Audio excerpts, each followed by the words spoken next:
Hi, I'm Naima. Welcome back to my channel. It's that time again, part 3 of my long COVID exercise diaries.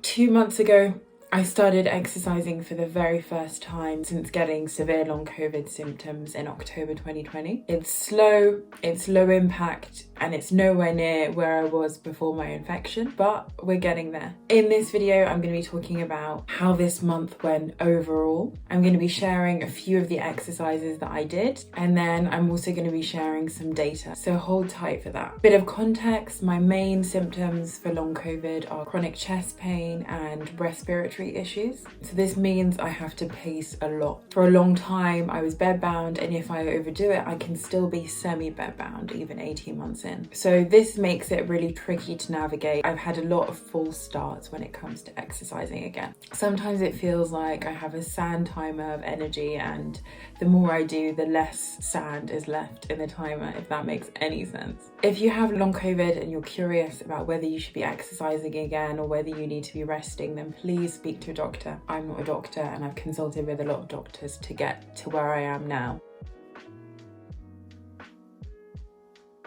This month, it's been a very mixed bag. I'd be lying if I said that everything had gone exactly to plan. This was a month where I didn't stick to my plan of exercising as closely as I have over the last 2 months. I increased my amount of exercise every week, and on the 4th week I didn't stick to my routine at all, but I did more than I've ever done since October 2020. I managed to go to the airport, I managed to get on a long haul flight, I managed to go on a work trip, and so far I've not crashed from that trip. I've definitely had moments where I felt a lot more fatigued, and even when I think about all of the activity that I did throughout that 4th week, it would have been unimaginable even 3 months ago, let alone 6 months ago or a year ago. I surprised myself by how much I can do. I had days where I did over 6,000 steps, which is insane for me. I did up to 5 kilometers of walking, and this wasn't all in one go. This would have been,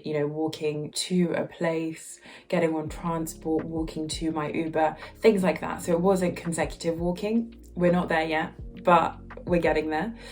And this is the most I've done since getting long COVID by a mile. So I started off thinking I'm so disappointed in myself that I didn't stick to my plans as well as I need to in order to get better. I was going through a lot of shame around whether I'd overstretched myself. And then I've realized this is all part of the recovery. There will be months where I stick to my plan to a T and I see huge improvements, and there will be months where I don't stick to my plans at all and I still see improvements, and others where I do everything right and I for some reason still deteriorate. This is the thing with chronic conditions. You have some level of control, but at the same time, as you're improving, as you're having setbacks, it's impossible to predict where you're going to be, and all you can do is try to stay on that path. But like everyone, you have months where you simply cannot be bothered to pace, or you simply cannot be bothered to stick to this really intense diet that has been helping.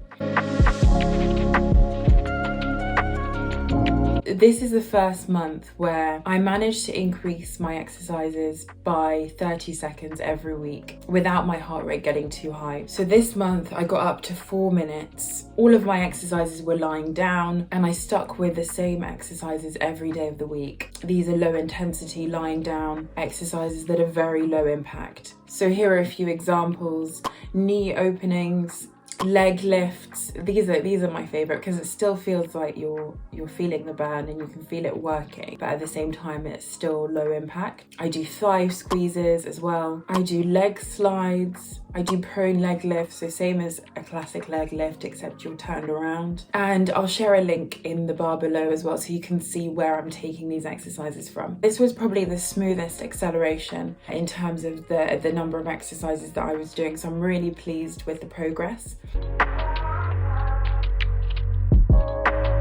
And now let me share some data. So my main symptom is respiratory still. So I keep a close eye on my heart rate, how much it varies, and I have a few apps that I use to keep track of that. All of the data is from my Apple Watch, so it monitors my pulse all day pretty much, so I can see any fluctuations when I'm going up the stairs, when I'm picking up a bag, when I'm walking, anything like that. So at my worst, so this would have been about a year ago, my heart rate would be around 80 at rest and 190 at exertion. And before this, I was very healthy. At rest, my heart rate wouldn't be any more than 50 to 60 beats per minute, and maybe 120 if I was doing a jog or something like that. As you can see from the data, I bet it's pretty easy to guess what week I was away for, because you see these huge spikes in terms of my heart rate. When those rings are more blue, it shows that my heart rate is healthy, there's not too many fluctuations, and then the redder they are, the more you can see that my heart was racing and I was having quite a high heart rate during this period. So what's interesting is that even though I was away for those 5 days and I was definitely stretching myself way beyond what I should have been doing, I recovered much quicker than I ever have.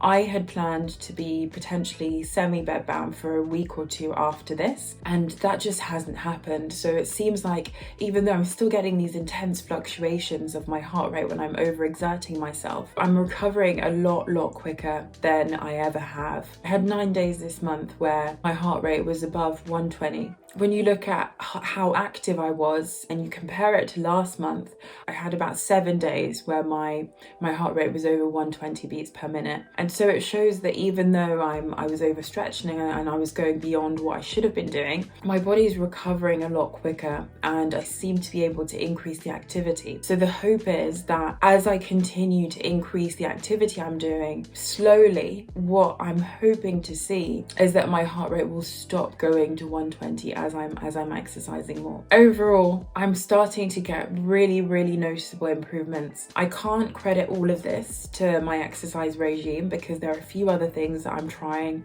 which I will also talk about in a later video, and I've been on some medication for over 6 months now and they're starting to really take effect. I think exercise is definitely playing a part. Whatever it is, something is working. There's something that means that I can do a lot more activity than I've ever done since having long COVID.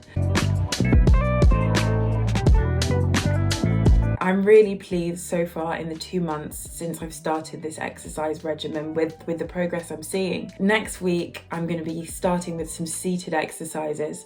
So I'm going to be doing exercise in a chair. It's still very low intensity, but we'll see how I get on. The hope is that this month I can also move to standing exercises, which would be huge for me. And I'm also going to start introducing 10 to 20 minute walks throughout the week to try and speed this process up. There is something that is working here and I'm going to stay on this path. I'm not going to be too hard on myself and I'm going to see how I get on over the next month. I'd love to hear from others who have reintegrated exercise into their routine and how that's going. If you haven't seen my other long COVID exercise diaries videos, then I highly recommend those, even though I'm a bit biased, so you can see where I started out. Thank you so much for watching and I'll see you in my next video.